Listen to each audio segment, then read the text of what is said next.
اعوذ باللہ من الشیطان الرجیم بسم اللہ الرحمن الرحیم۔ ترمذی شریف کی یہ روایت ہے،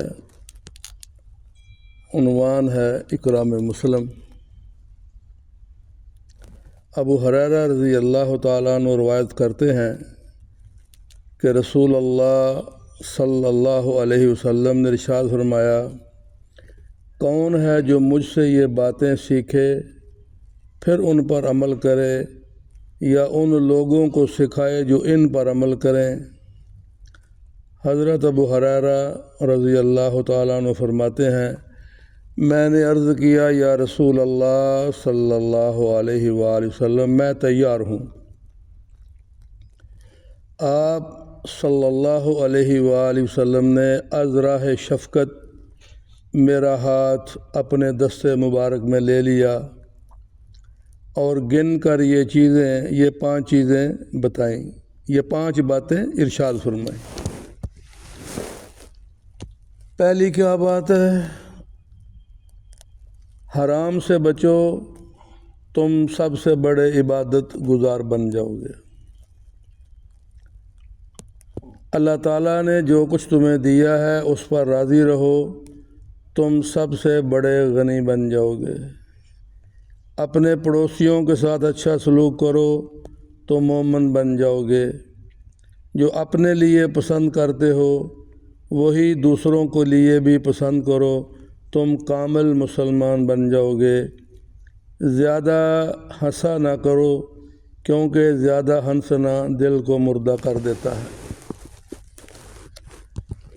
پہلی بات کیا فرمائی کہ حرام سے بچو، تم سب سے بڑے عبادت گزار بن جاؤ گے۔ آج ہمارا سب سے بڑا مسئلہ یہی ہے کہ ہمارا جو ذریعہ معاش ہے وہ کیا ہے۔ ایک آدمی دن بھر خون پسینے اس کا بہتا ہے، بڑی محنت کرتا ہے، مگر اپنے کام کے اندر خیانت کرتا ہے، تو اس کو کیا کہیں گے؟ وہ رزق حلال ہے۔ خیانت نہیں کرتا، اس کا کئی چیزیں خیانت میں آئیں گی نا۔ سامان بولا تھا یہ لگاؤں گا، لگا دوسرا دیا، لگاؤں گا نہیں لگایا، کئی چیزیں اس میں آتی ہیں۔ تو جب یہ ہمارے اندر بات ہوگی تو ظاہری طور پر یہ ہے کہ ہم اس خیانت سے کچھ فائدہ اٹھانا چاہتے ہیں۔ جب اس خیانت سے فائدہ اٹھائیں گے تو اس کو مال حلال کیسے کہیں گے؟ حقیقت تو یہی ہے کہ جو چیز آپ کے سامنے آ جائے، آپ کے دل میں خیال آ جائے کہ میں اس طرح کام کروں تو یہ میرے کسٹمر کے لیے اچھا ہوگا۔ اب اگر میں نے آپ نے یہ کام ایسے نہیں کیا تو یہ ہمارے اندر ایک منافقت کی نشانی ہے۔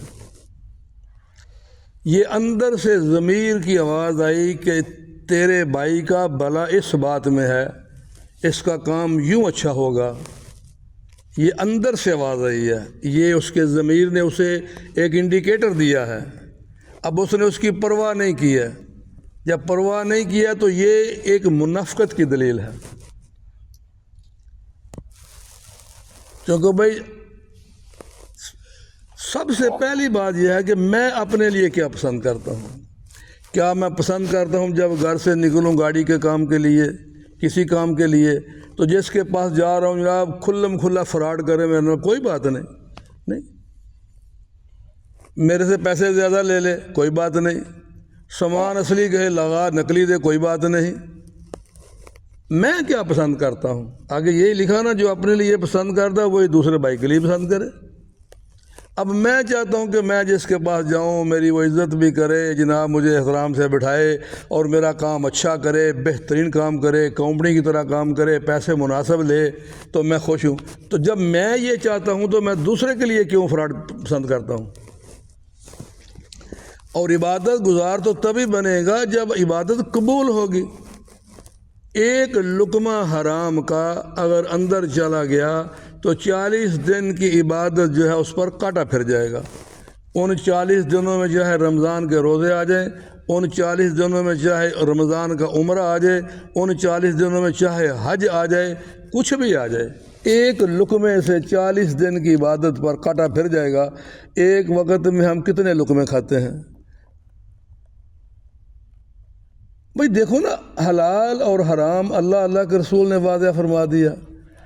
ہم اس کو کہتے ہیں اس کو یار ایک طرف کتابوں میں رہنے دو، تمہیں نہیں پتہ میری کیا مجبوری ہے۔ لوگ نہیں یار کرنے دیتے، لوگ ایسے کرتے ہیں۔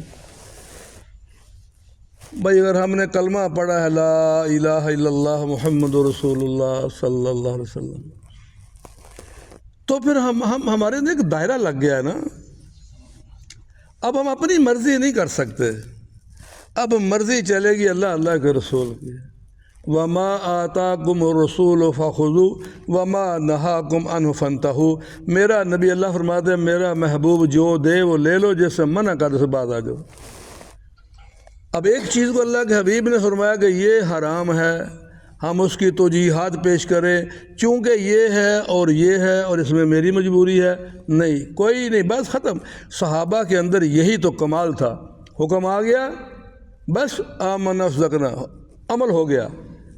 ہم اس کی تفسیر میں پڑھتے ہیں، اس کے بارے مسئلے پوچھتے ہیں، پھر اپنی جناب اس میں غرض و غائد اپنا لالچ رکھتے ہیں، اپنا مفاد رکھ کے پھر جناب مولا صاحب سے مسئلہ پوچھتے ہیں۔ تو ایک فرمایا حضرت ابن عباس رضی اللہ عنہ فرماتے ہیں کہ وہ آدمی اتنی نمازیں پڑھے کہ کمر اس کی جھک جائے رکوع سجدے کر کے، اتنے روزے رکھے کہ اس کی ٹانگیں بکری کی ٹانگوں کی مانند ہو جائیں، اگر اس کا ذریعہ اور کھانا حرام ہے تو اس کا ٹھکانہ جہنم ہے۔ ہر گناہ کا کفارہ ہے رزق حرام کا کفارہ، سوائے جہنم کے آگے اور کوئی نہیں ہے۔ تو کیا کریں گے بھائی؟ پھر ہمارے مقدر کا رزق جو ہے نا وہ کہیں نہیں جا سکتا۔ ماں کے پیٹ میں روزی آخری لقمے تک لکھ دیا گیا، ہاں ہمیں اختیار دے دیا گیا ہے کہ ہم اس اپنے مقدر کی روزی کو حلال طریقے سے لیتے ہیں یا حرام طریقے سے لیتے ہیں۔ یہ اللہ تعالیٰ نے ہمیں اختیار دیا ہے، یہی شریعت ہے۔ وَهَدَيْنَاهُ النَّجْدَيْنِ، دونوں راستے بتا دیے بس۔ وَمَن يَتَّقِ اللَّهَ يَجْعَل لَّهُ مَخْرَجًا وَيَرْزُقْهُ مِنْ حَيْثُ لَا يَحْتَسِبُ۔ جو اللہ سے ڈر گیا اللہ تعالیٰ اس کی آسانی پیدا کر دیں گے، اس مشکل سے نکال دیں گے، روزی وہاں سے دیں گے جہاں سے اس کا وہم و گما بھی نہیں ہے۔ تو ہماری یہ غیر یقینی ہے، اللہ کی ذات پر یقین نہیں ہے۔ ہم کہتے ہیں بس میں مار لوں ہاتھ، میں جو کر سکتا ہوں کر لوں، چونکہ اللہ نے مجھے یہ کہا ہے کہ بس میں نے تجھے پیدا کرنا تھا کر دیا، اب تو جان، تیرا کام جانے، روزی کما نہ کما، تھوڑی کما زیادہ کما، پھر تو آدمی کرے نا بھائی۔ جب اللہ نے فرما دیا کہ تیرے مقدر کی روزی وَفِي السَّمَاءِ رِزْقُكُمْ وَمَا تُوعَدُونَ، تمہاری روزی لکھی جا چکی ہے، تمہارا مقدر لکھا جا چکا ہے۔ اور فرمایا مدنی کریم علیہ السلام نے کوئی شخص اتنی دیر تک مر نہیں سکتا جب تک اپنے مقدر کا آخری لقمہ نہ کھا لے۔ تو پھر ہماری یہ غیر یقینی ہے نا بھائی، ہم اس میں پھر اپنی عقل کے گھوڑے دوڑاتے ہیں۔ تو آقا نے فرمایا کہ حرام سے بچو، عبادت گزار بن جاؤ گے، اللہ نے جو دیا اس پر راضی رہو تو سب سے بڑے غنی بن جاؤ گے۔ آج ہم راضی ہیں؟ نہیں راضی، دوڑ لگی ہوئی ہے، بس دوڑ لگی ہوئی ہے۔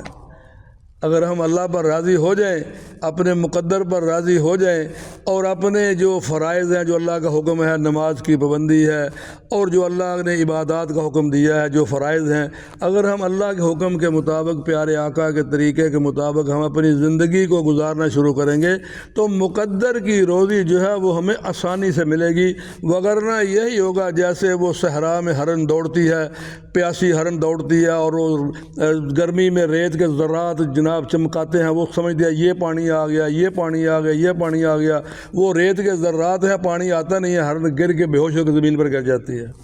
آج ہم بھی اسی طرح، حدیث قدسی میں کیا ہے؟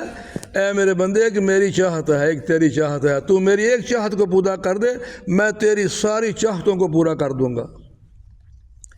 اگر تو میری ایک چاہت کو پورا نہیں کرے گا پھر میں تجھے تیری چاہتوں میں اتنا دوڑاؤں گا تو دوڑ دوڑ کے گر جائے گا، لیکن ہوگا پھر وہی جو میں چاہتا ہوں۔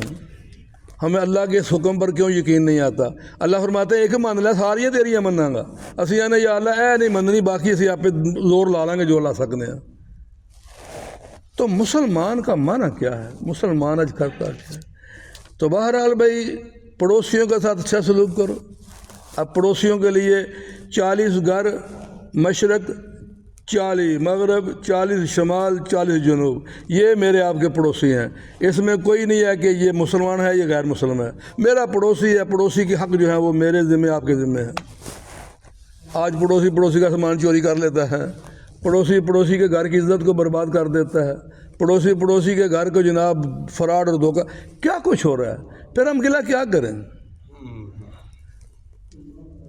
دل کے پھپھولے جل اٹھے سینے کے داغ سے، اس گھر کو آگ لگ گئی گھر کے چراغ سے، کیا گلہ کریں گے سے بھائی؟ یہ ہماری شامت اعمال ہے۔ تو بہر اللہ تعالیٰ ہمیں آج کی اس حدیث مبارکہ سے جو سبق لینا چاہیے، اللہ تعالیٰ ہمیں وہ سبق بھی عطا فرمائے اور اللہ تعالیٰ ہمیں عمل کی توفیق عطا فرمائے۔